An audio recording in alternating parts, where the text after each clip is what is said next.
大家好，我是 Anthony， 欢迎来到我的频道。今天我们继续来讨论自由意志与基因的关系。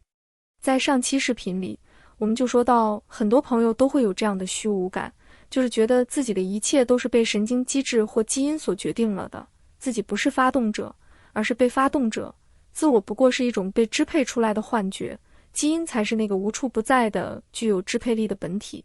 然后我们主要是从哲学的角度来探讨这种观点的，就是说人的精神具有反身性，是不能用那种机械的思维方式直接套用的。自由意志既不可能被科学所证实，也不可能被证伪。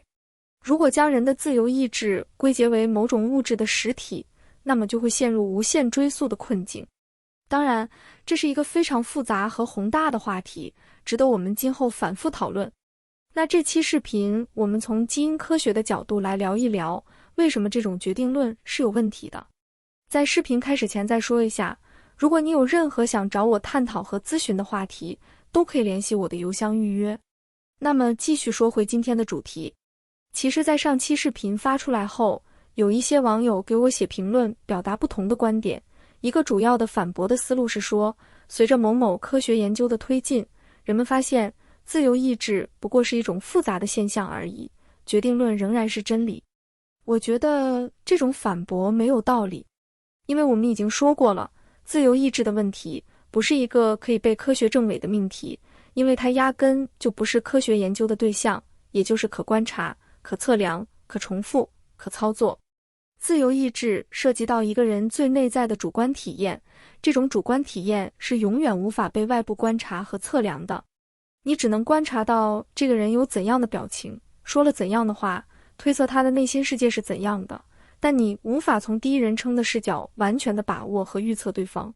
我们试想一下，假如科学家声称找到了一种脑区或者神经机制，能证实人有自由意志，那反而说明他误解了什么是自由意志，因为这种自由意志已经被缩减为某种可被外部观测、控制、操作的对象了。更重要的是，如果一个人真的认为自己的一切精神现象都是被生理和物理规律所规定好的，那他也就没有必要和别人争辩，甚至他自己是否相信决定论也都毫无意义，都是幻觉，因为相信或者不相信都是被决定好的，没有任何高下之分，只是一个单纯的物理事件而已。因此，我们说许多人之所以容易从科学中解读出人没有自由意志，其实不是科学真的发现了这一点，而是当事人用自然物的规律去隐喻和类比人的精神，把科学的某些世界观和方法论直接迁移到了人的精神领域。实际上，许多人之所以这样想，恰恰是因为他们首先就预先有了自己在世界上缺乏根基、无足轻重的主观体验，然后再从科学中寻找依据的。当科学无法观测到自我、自由等涉及主观的现象时，就以为这些东西不存在。不过，尽管科学无法证明人有自由意志这个哲学命题，但科学的发展确实有这样一个趋势，那就是越来越重视主观经验的作用，主观性正在成为一个越来越有实际价值的变量。比如在基因科学中，一个传统的观点就是认为生物的性状、性格、疾病、智力等，大多数都由基因直接决定。环境被看作是辅助性的外部因素，比如阳光、营养只是决定你长多高的外部因素，但你能长多高的这种上限是基因预设好的。然而，随着分子生物学和神经科学的发展，人们发现基因与环境之间的关系远比我们想象的更复杂。它们彼此不是简单的加法关系，而是无时无刻不在互相渗透、不断交互、彼此塑造、彼此依赖。比如 Evans 等人在论文 Expression Profiles During Honeybee Caste Determination 中就提到了蜜蜂在蜂巢中的阶级地位取决于蜜蜂被对待的方式。蜂王 Queen 和工蜂 Worker 的 DNA 序列是相同的，并没有特定的基因能决定一只蜜蜂会成为什么。研究发现，蜂王和工蜂在发育早期的基因表达轮廓显著不同，就是说，真正产生分化的是基因的表达方式，而非基因本身。对蜜蜂而言，这种分化主要受饮食影响。如果一个幼虫在头几天里吃普通饲料，则会促使它们表达与工蜂相关的基因，而如果这个幼虫吃的是蜂王浆，那么它会启动另一套不同的基因，更可能成为蜂王。也就是说，尽管基因本身是被注定的，但哪些基因能得到表达，以及这种表达的顺序，却不是被注定好的。人类的基因与环境之间的关系，当然比蜜蜂要复杂很多了。比如 Bowman 在1996年对瑞典收养案例的研究中就发现，并不存在一种简单的犯罪基因导致一个人犯罪。那些父母有犯罪倾向的孩子，如果被功能良好的养父母收养，则往往不会发展出犯罪行为。如果亲生父母没有犯罪史，但孩子被有严重问题的家庭收养，那么孩子依然可能表现出犯罪倾向。而如果一个孩子同时拥有犯罪倾向的亲生父母和养父母，那么他的犯罪几率就急剧上升。这说明了犯罪行为不是线性的由基因激活，而是在一个复杂的系统中被唤起的。只有在环境构成了触发条件后，潜在风险才显现出来。环境本身就是具有决定性的变量，并不是基因的附属物。因此，我们说基因本身并不能决定人的命运，甚至都远远做不到支配人的心理和行为。从分子层面审视的话，一个人的基因从基因型发展到表现型，这之间要经过多个复杂的中介层级。正如 Eric R. Kandel 在文章 A New Intellectual Framework for Psychiatry 总结的，基因的 DNA 序列通过转录和翻译，最终被转化为特定氨基酸序列的蛋白质，蛋白质通过参与调节细胞行为，间接影响神经回路，这是个体心理功能的物理基础。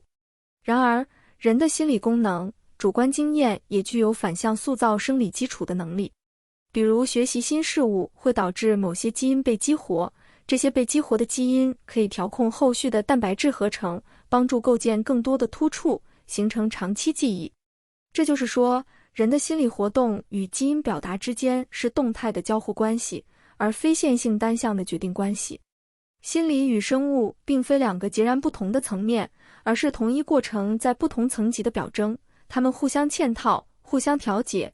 尽管人的心理活动可以从分子层面予以理解和分析，但这并不意味着前者可以完全被还原为后者。比如，一个人感到快乐，虽然可以追踪到某些神经递质，比如多巴胺的释放，但快乐不是多巴胺，快乐是多巴胺在特定神经网络中发生作用时，与记忆、经验、情境交互后产生的一种整合性的主观体验。这种主观体验也可以反向塑造生理状态，而非单纯的被决定。用多巴胺高来解释某人现在为什么快乐，就好比用这是因为纸张上有墨水来解释这本小说打动人心一样。很多人倾向于取消主观性的价值，他们认为这一切都没有固有的意义，都可以被还原到基因和分子层面。虽然从分子层面去解释和预测人的心理现象，这个思路其实复杂到完全无法操作，但一些人会认为，这不过是因为计算能力不够强，技术不够进步而已。换句话说，只要拥有足够的能力，总是可以不断逼近的。我觉得这有些类似于地心说和日心说的关系。在地心说看来，地球是宇宙的中心，是绝对的主体，而如果用这样的思路去理解其他天体的运行，就会导致其他天体的运行轨迹变得非常复杂。然而，如果将地球和太阳理解为两个主体，承认了太阳的组织与核心地位，整个系统就会变得非常直观和简洁。同样的，当我们学会承认和发现主观性的意义，学会从当事人的眼光出发看待他的内心世界，那么人的许多精神现象都会变得更容易理解，就如行星围绕太阳般自然展开，呈现出结构性的美感。更重要的是，当我们讨论基因和环境的复杂互动时，我们通常会默认这种环境是可观察和客观意义上的环境，比如蜜蜂的喂养条件。然而，就人的心理成长而言，还有一种环境是很难被客观观测和定义，但却更具有影响力的，那就是当事人主观上如何经验和感知这个环境。这种内在环境，或者说心理环境，往往比外部的客观的环境更为重要。最直接的体现就是个体在依恋关系中主观感受到的安全与被接纳感，能够反向塑造和影响基因的表达路径。比如有研究发现，在酗酒者、嗜赌者、饮食失调者等群体中，拥有 A1 或 AE-A2 等特定对偶基因的比例显著偏高。但更重要的是，个体在早期依恋关系中经历的创伤，往往会启动这些基因，削弱其在人际交往中的适应能力，使其在面对之后的压力和创伤时表现得更加脆弱。这意味着，儿童与其原初依恋对象之间形成的关系，不仅影响其当下的安全感，更会在基因层面留下深刻的痕迹。这提醒我们，对一个人的心理状态而言，我们不应当仅仅关注外部的客观的现实，更要关注当事人主观上感受到的现实。人的主观体验会过滤所谓的客观现实，比如一位长得很漂亮的女性总被身边的人挑剔和评判外貌，那么她的容貌焦虑水平往往高于一个长得不太好看，但获得了大量正反馈的人。一个人即使生活在一个富裕的家庭里，但如果他总是被父母灌输我们为你付出了很多，或者强调钱很难赚等等观念，那么这个人的自我认知完全可能是非常贫困和匮乏的。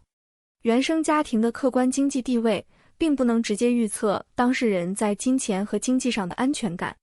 当我们意识到主观体验对生理机制的反馈和调节作用，我们也就找到了心理治疗的生理基础，那就是在一个安全、接纳、可靠的交互空间下，通过矫正性的情绪体验、重塑和更新神经回路，使当事人获得理解自我和他人心智的能力。而这种更好的人际关系和交互环境，归根到底是我们每个人都可以发挥主观能动性去寻找、建构和创造的。一个人也许不能立刻改变父母、改变社会、改变童年的创伤，但他可以重新选择将来与谁在一起，选择用怎样的方式与世界互动。他可以通过改变环境的方式来间接改变自己，比如有意识地远离贬低、压制、消耗自己的环境和人际圈，努力投身于有善意和成长性的空间。即使暂时无法改变当下的处境时，也可以通过日记、与 AI 对话等方式，先为自己搭建起一个心理安全区，让自我获得被倾听和被理解的体验。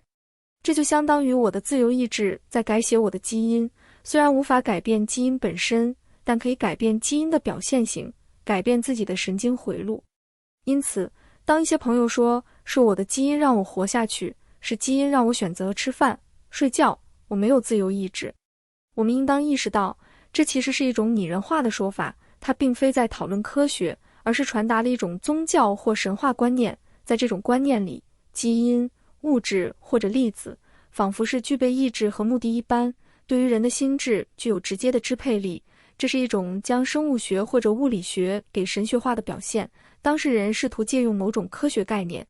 来满足一种宗教性的心理需求，也就是为自己的一切行为赋予一个看似确定、宏大、形而上且无可抗拒的解释，比如物质决定意识这句话，但这本质上是一种神学上的隐喻。这也可以解释为什么中国的唯物主义和无神论声称自己反对迷信、反对宗教、讲究科学，但它所造成的迷信和崇拜却比一般的宗教还要更盲目和疯狂。因为在这种唯物主义里，人的自由意志是不存在的，一切心理状态、文化现象、社会制度都是阶级性或者历史规律的表现。然而，自由意志是理性和批判能力的根基，人被承认有了自由意志，才能够主动开放和思考。当一个人压抑了自主和个性的维度时，这部分能量就会在集体潜意识中积聚，最终以集体歇斯底里的形式爆发。今天的视频就先聊到这里，如果你有任何的困惑和问题想和我交流，直接联系我的邮箱就好。比如你希望和我讨论某篇文章、某段话、某个视频、某种社会现象，或者你的日记，都可以提前把相关的文本发给我，我会在正式交流之前读完。或者你希望和我讨论你的人生经历、困惑和情感，都是可以的。如果你对隐私性、安全性、付款和通讯方式有任何疑问，也请及时告诉我。如果你无法付费或无法加入会员，也请联系我，我会提供其他方式。详情请参考这张图片。我会把这期视频放在心理与教育这个列表内，同时也推荐大家去看我这个列表内的其他视频。感谢大家的收看，再见。